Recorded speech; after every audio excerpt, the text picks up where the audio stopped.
Information. Each year we create and consume more and more of it. In 2015, Cisco predicts that the ASCII equivalent of every word ever spoken in the history of the world will traverse the gossamer pathways of the Internet every 2 days. This video is a 50,000-foot view of my paper called The Rise of the Information Czars, How a Small Group of People Can Control Our Reality. In the past, if you and I were shoemakers and you made a better pair of shoes than I did, you would enjoy a competitive advantage. Today, if you make a better pair of shoes, but I have better information pertaining to customers who currently need shoes, I can target these people directly and sell them my inferior shoes while effectively driving you out of business. There are a number of companies who have figured out how to give me this information. More importantly, I am willing to pay them for this service. For instance, Target department stores were recently in the news after an angry father called to complain that they were sending his teenage daughter advertising for maternity products. As it turns out, Target had already figured out what the father had not yet discovered. So here is our dilemma. What happens when a single company or a small group of companies gain a stranglehold on global information? When a company has the capacity to manipulate the very information that we consume, they have the ability to actually change our reality. Already these information czars are beginning to flex their muscles. In January of 2012, Wikipedia, WordPress, and a number of other information companies shut down for 24 hours, effectively using the withholding of information in order to influence the U.S. government to kill two controversial anti-piracy acts that the U.S. Congress was trying to pass. One of the contributing factors to iPhone's runaway success was the App Store. However, there are two things that were never allowed within the walled gardens of the App Store: porn and violence. Steve Jobs himself made this decision. So here's my question. What if Jobs hated puppies, or Mark Twain? Suddenly one person is able to dictate the experience of millions of people. Let's take these real-world examples a little further with a hypothetical but plausible scenario. Imagine that the political platform of one of the presidential nominees includes aspects that will be detrimental to Google's business. What stops Google from tweaking their search engine in order to place embarrassing photos or news stories about him or her at the top of the search results? Once again, we see the tail having the ability to wag the dog. Let's add another dimension, shall we?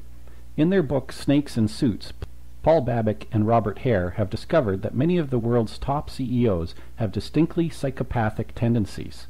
So now we have an information monopoly with a psychopath running it. Not such a far-fetched scenario. But people are essentially good, you say. Surely the employees and the board of directors of the company will not let this happen. The fact is that employees will often not step up. Take, for instance, psychologist Stanley Milgram's famous fake electric shock experiments in 1961, where he showed that 7 out of 10 people, when encouraged by an authority figure, were willing to administer shocks to subjects well into the range on the dial that was labeled possibly fatal. After the Space Shuttle Challenger disaster, it was concluded that many NASA employees knew of the O-ring design flaw, as well as the possible consequences. It seems that we are willing to suspend our better judgment when given instructions from those that we deem to be in a position of authority over us. A honeybee hive can contain thousands of bees. When all of these bees combine, each following a simple set of rules, they can regulate the temperature inside the hive to a constant 35 degrees Celsius, even when the hive is subjected to a wide range of external temperatures. This is known as swarm intelligence, where the swarm itself takes on an intelligence that is beyond the individual members. I believe that this sort of swarm intelligence can occur in large corporations as well.